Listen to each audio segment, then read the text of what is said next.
Welcome.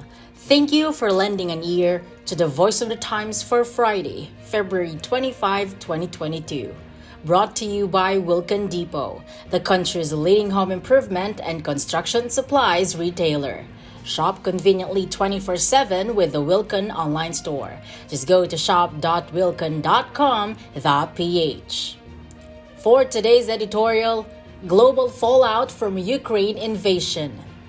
News reports of missile strikes on Kiev and tanks crossing the Ukrainian border from Belarus indicate that the full-scale Russian invasion of Ukraine has begun. The attacks ended weeks of speculation on whether Vladimir Putin was actually intending to attack Ukraine or was merely playing a game of brinkmanship. During a live broadcast on Russian state television, Putin said, "Our plans are not to occupy Ukraine. We do not plan to impose ourselves on anyone." That assurance has a hollow ring to it and does not camouflage his capacity for raw aggression. Putin is buoyed by the knowledge that the United States will never send boots on the ground to defend Ukraine. President Joe Biden has ordered an additional 3,000 American soldiers deployed to Poland as part of a NATO buildup in response to Russian military exercises in Belarus and the Black Sea. But that's about as far as the U.S. can go. Ukraine is not a part of NATO, despite Western overtures for it to join the alliance. And Putin has been emphatic in saying he will never allow Ukraine to go the way of other former Soviet states that have aligned with the West. Denied the military option, the Western Bloc has turned to imposing sanctions against Russian entities and personalities that belong to Putin's coterie of oligarchs. The U.S. has blocked two Russian state-owned banks with combined $80 billion in assets from trading in U.S. and European markets. Britain announced sanctions against 5 Russian banks and 3 Russian billionaires close to Putin. It will also stop Russia from selling sovereign debt in London. We are prepared to go much further if Russia does not pull back from the brink, British Foreign Secretary Liz Truss said.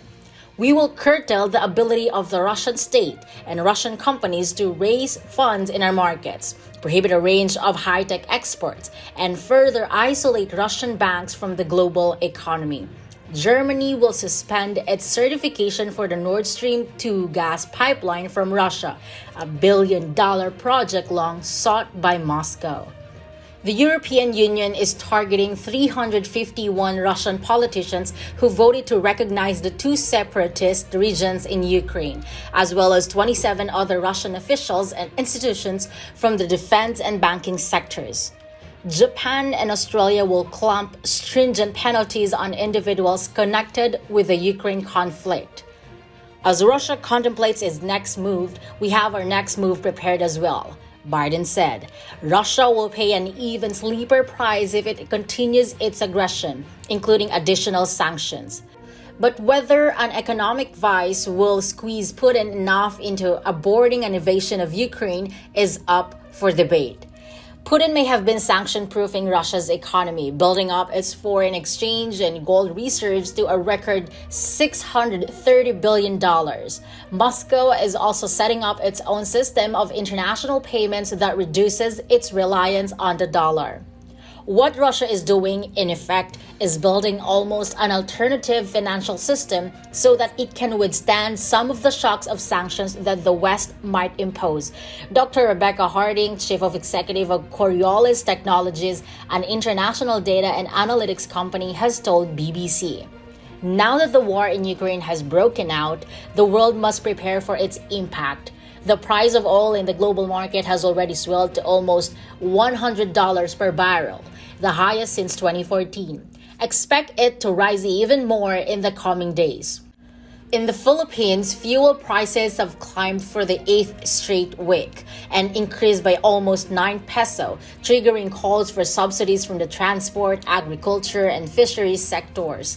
The government must act swiftly to cushion the impact of a further uptick in pump prices. But what is telling is that Russia's threat to invade Ukraine has not raised an outcry from the nations in the Indo-Pacific region.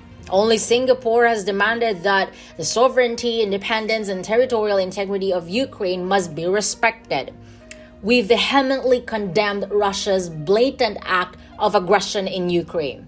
To ignore any attempt to bring a country to its knees in defiance of rules-based order is downright immoral. And that's the editorial for Friday, February 25, 2022.